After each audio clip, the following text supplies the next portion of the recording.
प्रधानमन्त्री हुँदाखेरि नै सहमति भएको छ। सबै मानवाधिकार लयरहरू, कानुन व्यवसायीहरू हामी सबै यसको समर्थनमै छौँ।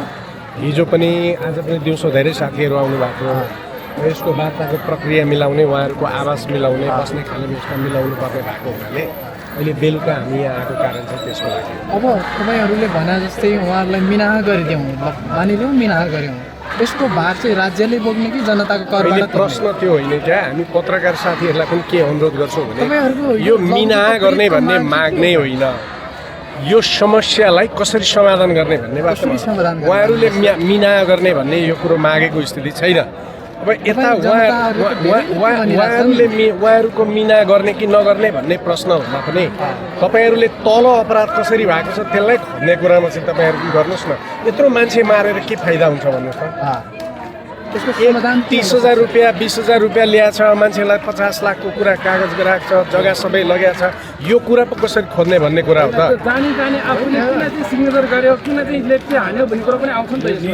अब यो चाहिँ तल वडा कार्यालयमा जानुहोस्, जबसम्म पर्दैन नि, जबसम्म आपत पर्दैन तबसम्म हामी यस्तै प्रश्न गर्छौँ। तपाईँ हाम्रा यी गजबका प्रश्न छन्।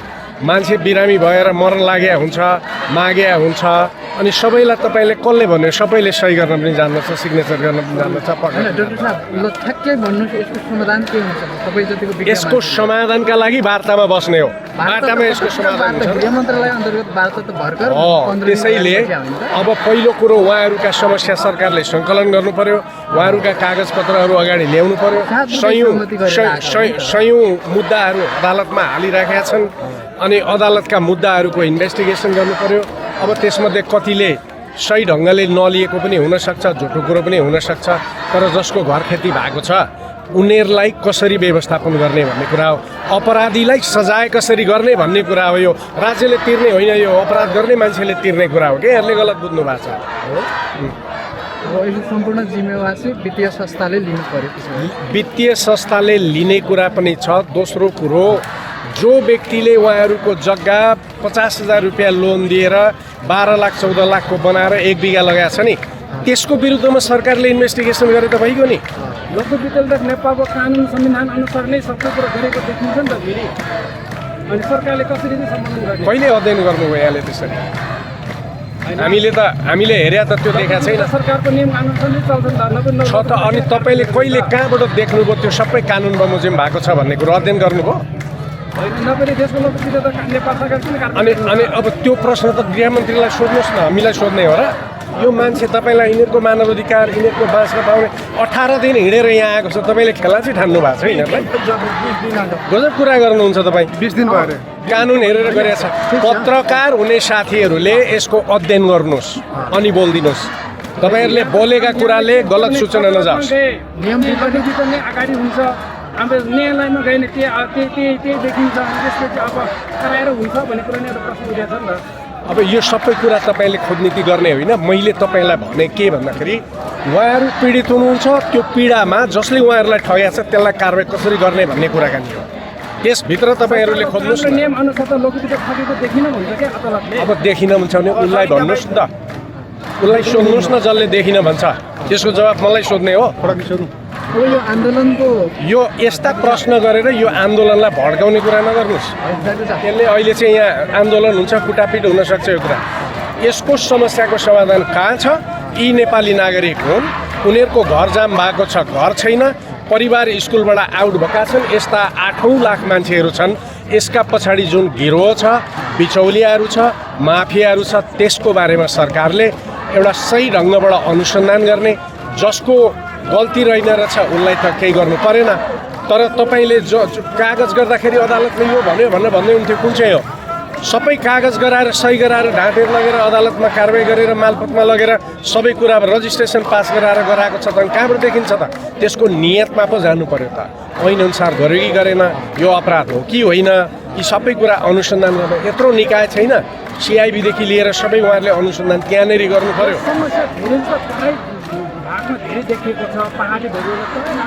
जनसङ्ख्या त्यहीँ धेरै छ, त्यहीँ बढी व्यवसाय छ, व्यापार त्यहाँ छ।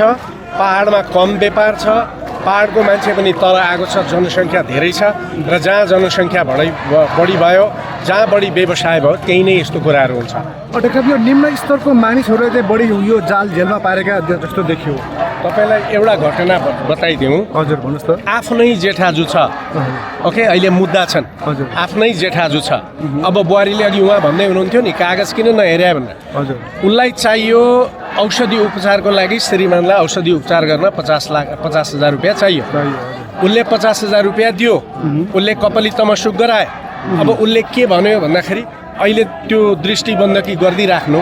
अब दृष्टिबन्धकी बनाउन गयो, लेखनदास मिलेको छ, त्यो चाहिँ बिचौलिया वकिल मिलेको छ, उनीहरूलाई रजिस्ट्रेसन पास गरायो, भित्र अड्डाको मान्छे मिलाएको छ, त्यो 1 बिघा जग्गा पास गरेर लग्यो, अनि उल्टा 12 लाख रुपियाँ तिर्न पनि बनायो। अब उसको भएको जम्मै जग्गा पनि लगिसक्यो।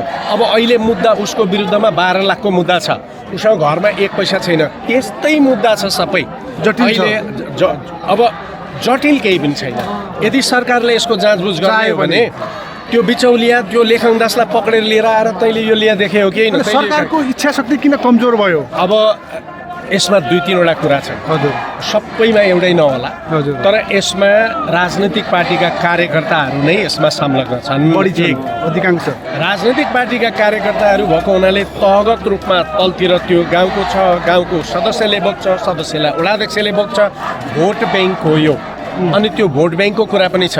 अर्को कुरो तपाईँको विचार गर्नुहोस् न, यदि एउटा 50,000 को कागज गराएर मानिसबाट 12 लाख रुपियाँ लगाएको छ भने त त्यो पनि होला नि त। अब हामी पुलिसलाई मात्रै गाली गर्छौँ, अदालतलाई मात्रै गाली, सबै प्रमाणहरू त्यसरी मिलाएको छ। अदालतले कागज पास भएको छ, ल्याप्चे गरेछ, सिग्नेचर गरेछ, तर त्यो तल रुटमा कहाँ उठ्यो भन्दा एउटा व्यक्तिको समस्या होइन, यो आम रूपमा यो जुन भइरहेछ त्यसलाई राज्य चाहिँ कसरी चेक गर्ने? गरिबीको कारणले पनि, अशिक्षाको कारणले पनि, गरिबीको कारणले पनि हो। 3टा मेजर कारण छन्। भन्नुहोस् त। धेरै मान्छेहरू स्वास्थ्यमा, मान्छेको एक्सिडेन्ट भयो, मानिसहरू बिरामी भए, स्वास्थ्य उपचार गर्नको लागि पैसा चाहियो। अब पैसा चाहियो, सरकारले कुनै सहयोग गर्दैन, सरकारी अस्पतालहरूबाट राम्रो उपचार हुँदैन, अलिकति खोलिएका निजी अस्पतालहरूमा जानुपर्छ, पैसा महँगो हुन्छ, एउटा त त्यसका लागि चाहिन्छ। एक दोस्रो कुरो, मानिसहरूको यहाँ कमाउने वृत्ति छैन, कृषि विसर्जन भएको छ, उद्योग छैन, रोजगार छैन, मानिस चाहिँ के भने देशको अर्थतन्त्र पुरै थारो छ, रोजगार क्रिएट गर्दैन। अब उसले काम कहाँ गर्न जानुपर्छ? मलेसिया, साउदी अरेबिया जान्छ, उसलाई 1 लाख 1.5 लाख रुपियाँ चाहिन्छ। ऊ 1 लाख 1.5 लाख रुपियाँ लिएर उड्छ, उसका परिवारका मान्छे, बाबु इत्यादि इत्यादिबाट यहाँ कागज गरेर सिद्ध्याएको हुन्छ। जब फर्केर आउँछ उसको घर जग्गै उड्सकेको हुन्छ। एउटा त दोस्रो यो विदेशी काममा जाँदाखेरिको खर्चको कुरो छ। अब तेस्रो कुरो के छ भनेर भन्दाखेरि मान्छेलाई 8 कट्ठा 10 कट्ठा 2 कट्ठा 4 कट्ठाले खाना पुग्दैन। खाना नपुगेपछि उसले चाहिँ एउटा ट्र्याक्टर किन्न खोज्छ, अर्थात् चाहिँ केही किनेर व्यवसाय गरौँ, सटर लिउँ, व्यवसाय गरौँ, ऊ 1.5 लाखको बिजनेस गर्न खोज्छ। त्यसका लागि लोन लिन्छ, त्यहाँ पनि फसिया छ। मान्छेले बाँच्नका लागि गरेछ यो शासकहरूले। यिनीहरूले आफ्नो नागरिकलाई 60 लाख नागरिकलाई रोजगार दिने प्रबन्ध गर्नु पर्दैन? अनि यत्रो वर्ष शासन गरेर के गर्यो त यिनीहरूले? कोही समाजवादी भनेको छ, कोही कम्युनिस्ट भनेको छ। त्यो प्रश्न तपाईँ पत्रकारहरूले गर्नुपर्छ भने के मेरो भनाइ छ त्यो।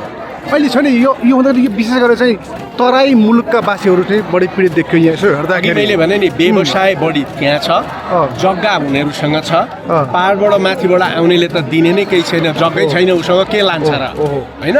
त्यसैले उनीहरूसँग र अहिले पछिल्लोचोटि तपाईँ हामीले देखेको कुरो, मधेसका जग्गाहरूको दाम असाध्यै बढेछ। 1 बिघा जग्गाको 30 लाख रुपियाँ पर्छ। भनेपछि अहिले नेपालमा सबैभन्दा ठुलो एसेटै जमिन भएको हुनाले 2 कट्ठा जग्गा छ भने पनि 1 कट्ठा जग्गाको बाटाको छेउछाउ पर्यो भने 10 लाख 12 लाख हुन्छ, 20 लाख रुपियाँ हुन्छ। र व्यवसाय पनि मधेसमै अलिकति बढिया छ। काम गर्न जानेहरूको सङ्ख्या पनि मधेसमै छ। जनसङ्ख्या बाक्लो भएको हुनाले बिरामी हुनेहरूको सङ्ख्या पनि मधेसमै हुन्छ। त्यसकारण हामीले हेर्नुपर्ने कुरा के भने यो मधेसमा किन बढ्यो, मधेसमा किन मधेसकै मान्छे यसबाट बढी पीडित छ भन्ने कुरामा हाम्रो भनाइ के हो भने राज्यले 10-20 लाख रुपियाँ विश्वविद्यालयले दिएर त्यहाँ पुरै अनुसन्धान गर्न लगाउ न, अनि रिपोर्ट आएपछि काम गर न। तर त्यो गर्दैन, किनभने राजनैतिक पार्टीका कार्यकर्ताहरू यसमा अत्यधिक ज्यादा संलग्न। यो हुँदै गर्दा यो बजेटमा केही आएन, किन यो चाहिँ गृह के अरे उसलाई मन्त्रीलाई थाहा भएन? यहाँ कोही साथी सोध्दै हुनुहुन्थ्यो नि, गलत के बुझाइछ भने यो मिनागर भनेर आएको हो यिनीहरू, होइन। मिना गर्न पर्दैन। जसले उहाँहरूको जग्गा लग्यो त्यसलाई इन्भेस्टिगेसन कारबाही गरेर त्यो जग्गा फिर्काऊ। एक दोस्रो कुरो उहाँहरूले 50,000 लिएको हो भने 50,000 को 10% ब्याजको दरले तिराऊ अनि त्यसपछि त्यो ब्याजलाई साउ बनाएको कुरा काट त्यहाँको स्थानीय निकायलाई सोध उसले जति लिएको हो त्यति ल्याऊ ठिक छ उचित प्रकारले 50,000 लिएको छ 20 लाखको कागज गराएको छ जग्गा पनि लगेको छ उता जग्गा उसको नाममा सारिसक्यो यता 20 लाखको पनि उसले ऋण तिर्नुपर्ने स्थिति छ यो कुराहरू नबुझेको हुनाले तपाईँहरूको जिम्मेवारी चाहिँ के हुन्छ भन्दाखेरि यो सही इन्भेस्टिगेसन यहाँ प्रत्येक मान्छेलाई एक जना आफ्नो कथा छ उनीहरूको होइन प्रत्येकको आफ्नो कथा छ व्यथा छ त्यो तपाईँहरूले समाजमा अगाडि ल्याउनु पर्ने आवश्यकता छ विशेष गरेर यो चाहिँ जुन सरकारसँग वार्ता भइरहेको छ किन असफल भयो त कारणै यसको खोजिएको छैन एक दोस्रो कुरो सरकारले गम्भीरता रूपमा यसमा काम गर्यो कि गरेन मधेसकै प्रधानमन्त्री हुनुहुन्छ एक त मधेसलाई बुझेको प्रधानमन्त्री कुरा म यहाँ गर्दिनँ म एज ए लयर हजुर एउटा मानव अधिकारमा गरिबहरूको हक लड्नका लागि हामी यहाँ उपस्थित यो कानुनमा छ कि छैन यो राजनीतिक कुरा जो हाम्रो के अरे कानुनमा छ कि छैन यो के छ कानुनमा संविधानमा हाम्रो ऋषिजी संशोधन हुन्छ ठिक छ कानुनमा संविधानमा के छ गरिबहरूको लागि तपाईँको संविधानको भाग 4 पढ्नुहोस् हजुर टनाटन व्यवस्था छ राज्यले भूमि दिनुपर्छ संविधानको धारा 34मा जग्गाको आवास घरवास दिनुपर्ने कुरा छ रोजगारी दिनुपर्ने कुराहरू छ आफ्नो नागरिकलाई जोगाउन सरकारले आफैले काम तर संविधान त लागू भएन त्यसो तपाईँले भने अनुसार त तपाईँ पनि त आवाज कराइरहनु भएको छ अब त्यता हजुर समस्या के हो भने हामी हरेक कुरामा राजनीतितिर पनि लानुहुन्न यो समस्याको समाधान कसरी गर्न सकिन्छ हामीले खोज्ने कुरा थियो लामो भयो त यसको लागि सरकारले इच्छा शक्ति प्रधानमन्त्री बालेन्द्रजीलाई मेरो अनुरोध यो जो बिचौलियाहरू हुन्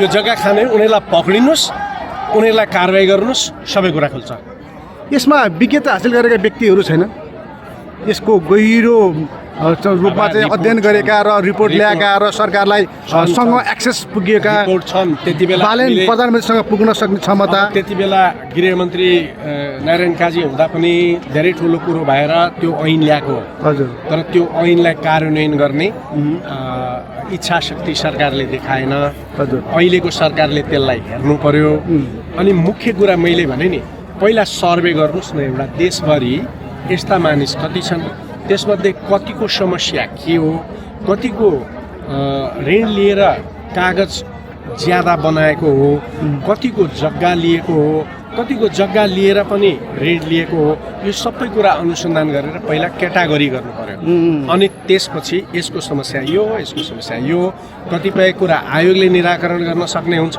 कतिपय कुरा फौजदारी न्याय अन्तर्गत त्यस्ता मान्छेहरूलाई पक्राउ पर्नु हुन्छ कतिपय मानिसलाई जसको घर जग्गा भइसक्यो बस्ने खाने घर आवास छैन उनीहरूलाई थुप्रै जग्गा छ सामूहिक खेती गराएर घर आवास बनाएर उनीहरूलाई चाहिँ देशले अन्न किनेर खानुपर्ने स्थिति छ विदेशबाट उहाँहरूलाई खेतीमा राज्यले सामूहिक खेती गराएर केही उद्योगहरू सञ्चालन गरेर त्यहाँ काम गर्न दिएको नि त एउटा मेरो लास्ट प्रश्न यो संसारका अरू देशमा पनि यस्ता समस्या छन् कि थिए कि थिएनन् वा भएको थियो कि थिएन वा समाधान उनीहरूले कसरी गरे अब इन्डियामा यस्ता समस्या पहिला थिए युरोपतिर अब उति बेला जमानामा त थियो शान्ति समाजमा त यसरी नै आउँछ नि त यो हुँदै नहुने पनि होइन यसरी नै समाज आइरहेको इन्डियाले कसरी समाधान गरिरहेछ त्यो जम्मै मलाई थाहा छैन तर इन्डियामा हजुर बङ्गलादेशमा पनि छ अरे मैले सुनिरहेको छु यस्तै उनीहरूले सबै समस्या समाधान गरेका छैनन् होला तर समस्या समाधान गर्नुपर्छ भन्ने मान्यता उनीहरूसँग छ क्रमिक रूपबाट गर्छ यो विकसित देशमा यस्तो समस्या छैन फेरि यो हामी देशमा किन यस्तो हुन्छ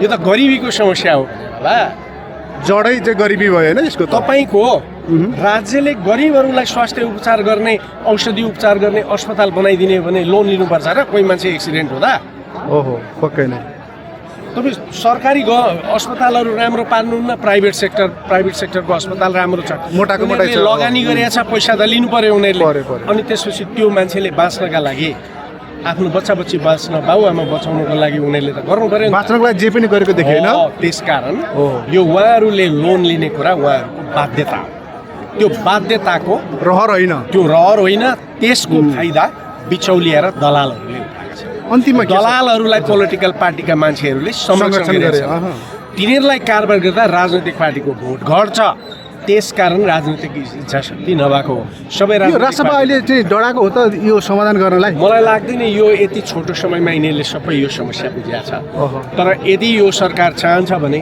उहाँहरूलाई भोलि लगेर उहाँहरूका बोल्न सक्ने 3 जनालाई पार्लियामेन्टमा बोल्न देऊ न। उहाँहरूले पार्लियामेन्टमा बोल्नुहुन्छ नि, सबैले बुझ्छ नि त सांसदहरूले। अनि न होला कुरा, उहाँहरूले आउनु पर्यो, वार्ता गर्नु पर्यो, बस्नु पर्यो, पार्लियामेन्टेरियनहरूले आउनु पर्यो। अहिले यहाँ त उहाँहरूको सांसदहरू आउनु पर्थ्यो होला नि त। हामी त एउटा मानव अधिकारको दृष्टिकोणले यहाँ आएका छौँ, तर आउनुपर्ने त उहाँहरू प्रतिनिधि थियो होला नि त। हो नि, भोट उहाँहरूले हाल्यो। त्यसकारण यसको समाधानमा तपाईँहरूले सहयोग गर्नुहोस्। यति नै हो मेरो भनाइ। हस्, thank you so much sir.